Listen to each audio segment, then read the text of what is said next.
My dear friends in Jesus Christ, we live in a time of trial and hardship. So, as Catholics, as Christians, if we don't have hope, if we don't train ourselves to look not by sight, but by faith, my dear friends, we'll fall and fail. So it's a Christian life, it's always a life of hope. You read Romans chapter 8, verse 24. We are saved by hope. What is hope? What we can see. We can't, there is no hope when we can see. A hope, of course, which is invisible. You cannot see what we hope. So if we live in hope, we have to wait in hope for the promise to be fulfilled. So it's a journey of waiting in hope, my dear friends. When it comes to the word, we have to understand. If you want to, the word says, we live not by sight but by faith. Beautiful. This should be one of our life mottos in our lives. We always tend to see things, isn't it? Eve saw the fruit as eye-catching, as tasty, as mind-provoking in Genesis chapter 3. So they saw with their naked eye, but then they could not see beyond it. If we are not trained to look, see, not by sight, but by faith, we will be stagnated in somewhere, my dear friends. So it's a beautiful invitation today to have that hope. That hope, the Lord is giving that strength because He is in control in all your areas. God is above all your trials and tribulations. God is above all your challenges because He is the Lord. If you go to the first reading, beautiful. The Lord is saying, I will take a branch from the top and I will plant it on the top of a mountain. It's I, the Lord Yahweh, who is saying. Do you really believe? Do you really believe that you belong to Him? Do you really believe that you are in His control? In your ups and in your downs, in your achievements and in your failures, in your victory and in your defeat. Do you really give your ownership to God? The Lord who is in the top of the mountain, the same God will be in your valley. So it's Him. So if you believe this, we are in a world, we are so success oriented, isn't it? We are in a world of hedonism. We want pleasure, we want thrill, we want fun, we want kick. With this pandemic, we are done. The whole world is at a standstill. The whole structure is ebbing away. People are in dire straits. It's terrible, pathetic. So do you really believe when you are successful, God is there, praise to God. And when you are down, in a hazard, in a pit, do you really believe that God is in control? My dear friends, He sees everything. Today the Lord is saying, I am Yahweh who bring down the lofty tree and make the lowly tree tall. I will make the tree that is full of sap wither and the dry tree bloom. I, Yahweh, have spoken, and this I will do. To have faith, you have to give your ownership to the Lord. The Lord is comparing this agricultural comparison to bring forth the idea of kingdom. Kingdom has a boundary. Kingdom has a king. Kingdom has a reign of that king. King should have control. In that kingdom, the word of the say of king, the king should be reigned in that boundary. The will of the king should happen in the kingdom.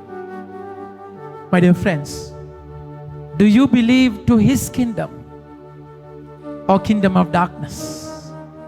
Do you really believe that you are in his kingdom? His kingdom is not a particular place. It's not a geographical place.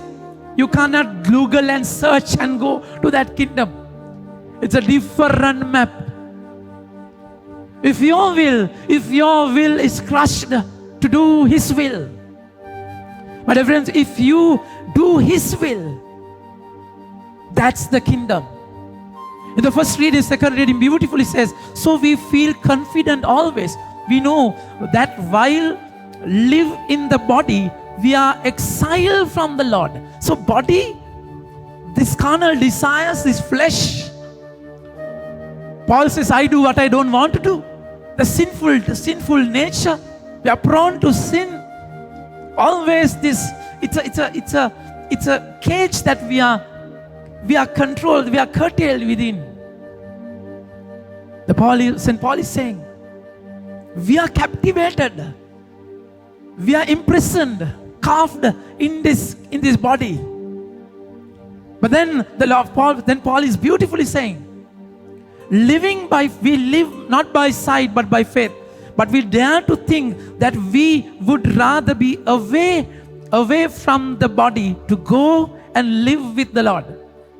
So most of the time, we think that if we can leave this world and go to the Lord, because the presence of God, Jehovah Shammah, is amazing, isn't it?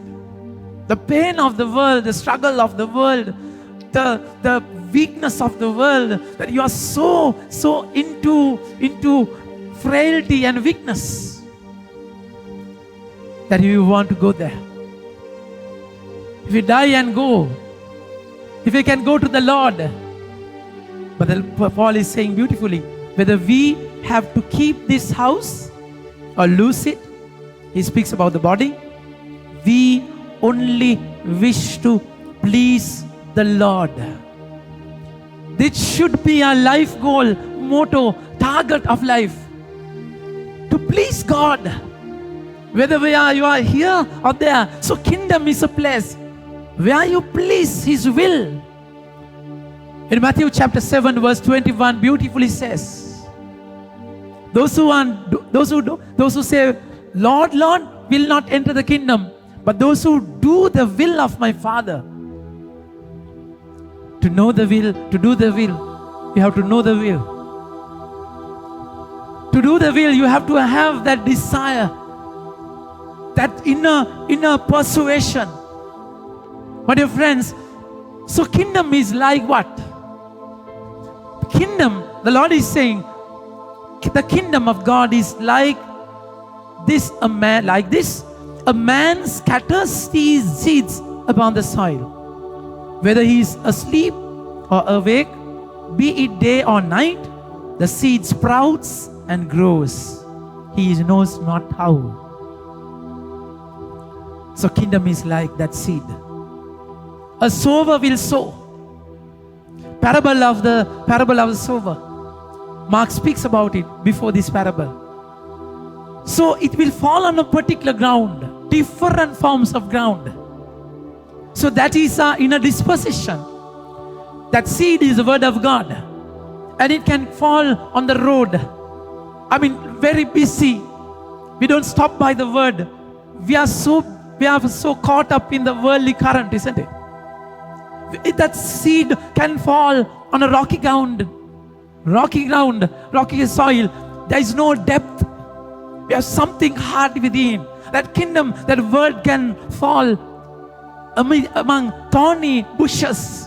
We have a lot of distractions. Though the soil is good, that that seed can fall on the proper soil. So when the word is sown on the proper soil, how it grows. Today the parable speaks about the process of its growth, not the disposition of that ground. it will grow by itself.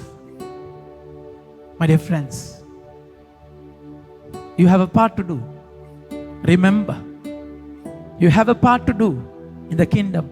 You have to sow the seed, not seeds of negativity, not seeds of selfish desires, not seeds of your will. My dear friends, you have a duty to sow the seeds of the word.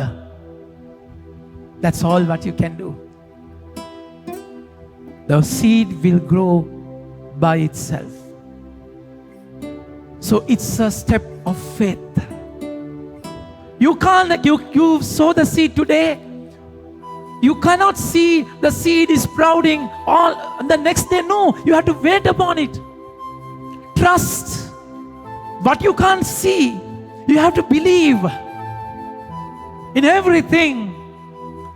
The Lord does not have automatic, all of a sudden bombarding answers. No. He will take His own time. We call that time Kairos. Kairos is God's time. We people are in haste. We make hasty decisions. We need instant answers. We need all of a sudden answers. We want the answers to be tangible, to be seen. Otherwise, we will go off track. We are so distracted because we live in a shallow world. There's no depth. So we are restless. We are so restless. We need immediate things. But kingdom is not your kingdom. Will is not your will. God will have.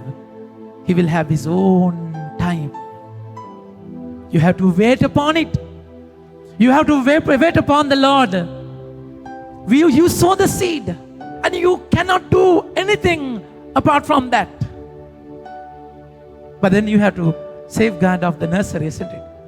Nursery where you put the seeds.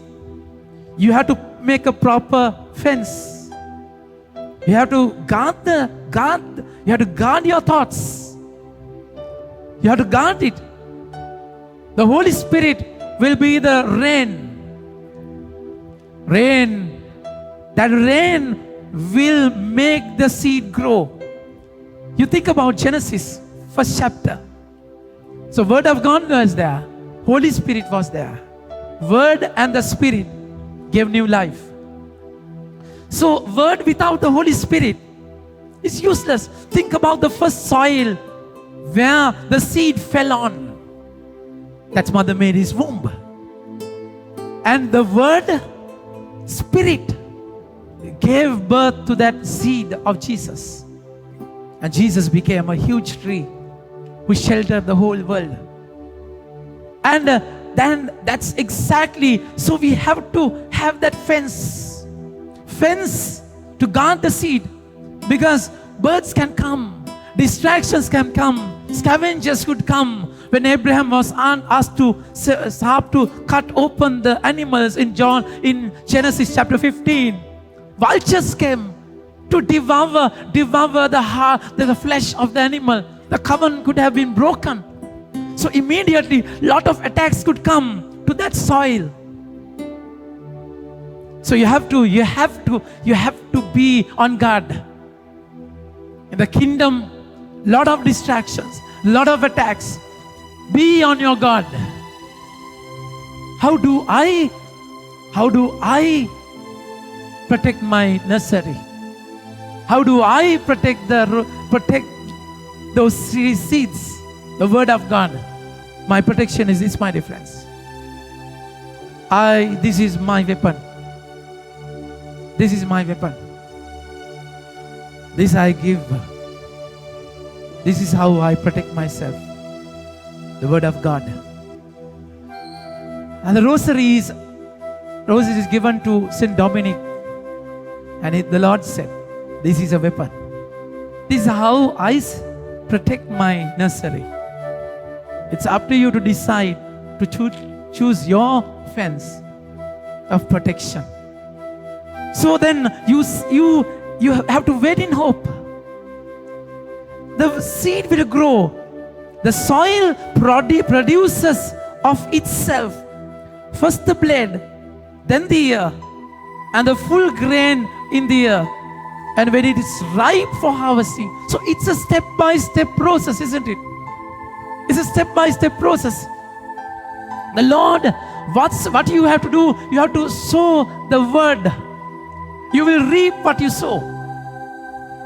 My dear friends, you will reap what you sow. If you sow negativity, if you sow your ideas, your plan, God's plan won't happen there. So you sow it. You sow Abraham was given a promise, isn't it? When he was 75. But then they could not wait. God's promise happened after 25 years when he was 100. But then Sarah came and proposed to have a relationship with Haggai. And they had this son Ishmael. And it was a commotion. It was a messed up situation. You can have your seeds, definitely. Seeds of your Ishmael, your proposals. You can sow that. Abraham had a son, of course. But then it became a problem later. So you decide what you sow in your life. A situation like this, it's a terrible situation, isn't it? You cannot see any hope in the world. You're so done. You're so cut up. You're so frustrated. So what you are going to sow, my dear friends. Sow the word. Sow the word. You will reap the harvest when its own time. My dear friends, and it will happen. It will happen in his own time. When Jesus wanted, when he was 12, he was considered as an adult in that culture. So Jesus wanted to go out and preach. He started by arguing with all the pundits there, with all the genius there. They were so dumbfounded to see this young chap, the knowledge of him. He's the wisdom of wisdom. But then mother came and asked, she didn't care about it at all. She said, why are you doing this to us? Jesus had to go home and live another 18 years there. So he had to come out when he was 30. He had to live in obedience to his parents, though he was God. The Lord will make you wait. Believe. He will have his path, slow and steady. Jesus loved Martha and Mary. Jesus loved Lazarus. And when he heard that he is sick, he deliberately waited another 2 days there. He will have his own time. He will have his own time. That's we call live by faith, not by sight. It's an art of living. It's another style of living. You don't see anything. Don't see anything, but you live by faith. My dear friends, it will happen in the ground. You can't see whatever, nothing, as in your eyes, nothing is seen. Nothing is happening. It's happening beneath the ground. Lord was buried in the tomb. The whole world came to a standstill. Everything was crushed, done and dust. Lord became a seed, and he was buried in the tomb for 3 days. My dear friends, Jonah was in the belly of the fish for 3 days. 3 is an important number. In that silent, when the whole world could not see, Jesus rose from the dead. And that seed came out like a huge tree to shelter the whole world from the darkened attack of Satan. So that's the Lord's way of doing things. It will have step. He will have steps. He will have his own time. So unless and until you train yourself to look not by sight but by faith, how do you have this lifestyle of seeing things by faith? Faith will come with the word. In Romans chapter 10 verse 17, faith comes by hearing the word of God. So it's a time where you are locked down. Sometimes you waste your time. You live like cursed people. Open your Bible. Get down with your family people. Share the Bible. Spread the word. Say the rosary and discuss about it. Think about it. Mother Mary, we celebrated the Immaculate Heart of Mary, Feast of Immaculate Heart. She always pondered the word and reflected. Not just idle thoughts. No, reflection is a different thing. She had the thought in her heart. She harbored the thought in her heart. That's how we sow the seed in our lives. My dear friends, you believe what you sow, you will have a harvest. Remember, the Lord is saying the kingdom of God is like a mustard seed. So again, we see a tiny, small bit. But then there is a promising aspect in that small, tiny seed. Why Jesus is taking this example of a mustard seed when there are many more other seeds? Because it's smallest of all the seeds. But then it grows to a huge tree in the garden, the biggest bush in the garden. So that smallest thing, what you, in your eyes, what is tiny will be mighty with time if you have faith in your journey. What you see is tiny will be mighty later in His plan. That is the nature of the kingdom, my dear friends. So you are called to this journey. He will take you, pluck you from a branch, from a huge tree, and you will be separated. And He will plant you on a mountain. One day you will be a huge tree. That is the art of God.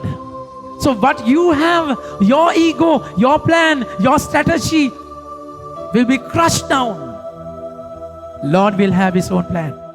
That day you will realize it's not me, Lord, it's you. It's not my plan, but it's you. It's yours, my Lord.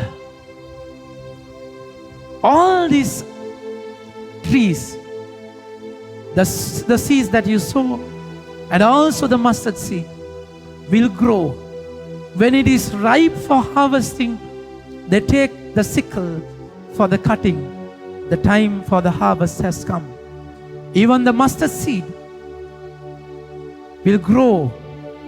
Even grows branches so big that the birds of the air can take shelter in its shade. The true purpose of the kingdom. You are being harvested. You are crushed, smashed. That grain is crushed and made powder of it. The Lord is saying in John chapter 12 verse 24, unless the seed is fallen on the ground and dies, they won't have a harvest. The reason and the purpose of our life, we are at service of the others. We should be crushed, powdered, and we should be, that's how the harvest, the mustard seed should grow, the branches should grow. Birds would come and nest on that branches, shelter in that tree. You're called for a vocation, to serve others, not for yourself, but for others. That's the calling. It will take time. First, you leave your plan, surrender yourself to His hand. You will fall on the ground. You will die. And you have to wait upon it until the proper time.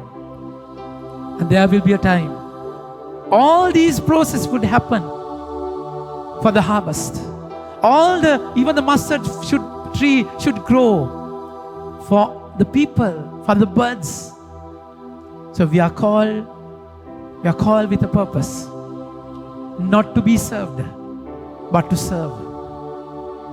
To have a life of agape love, self-giving love. So this is the true joy of life.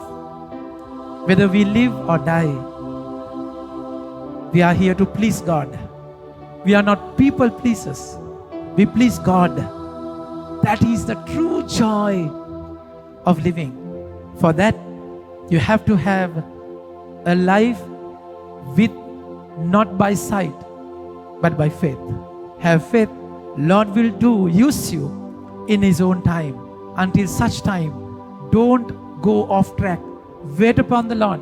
The Lord will definitely take you, break you, make you a blessing. He will show you, my dear friends, in Jesus Christ.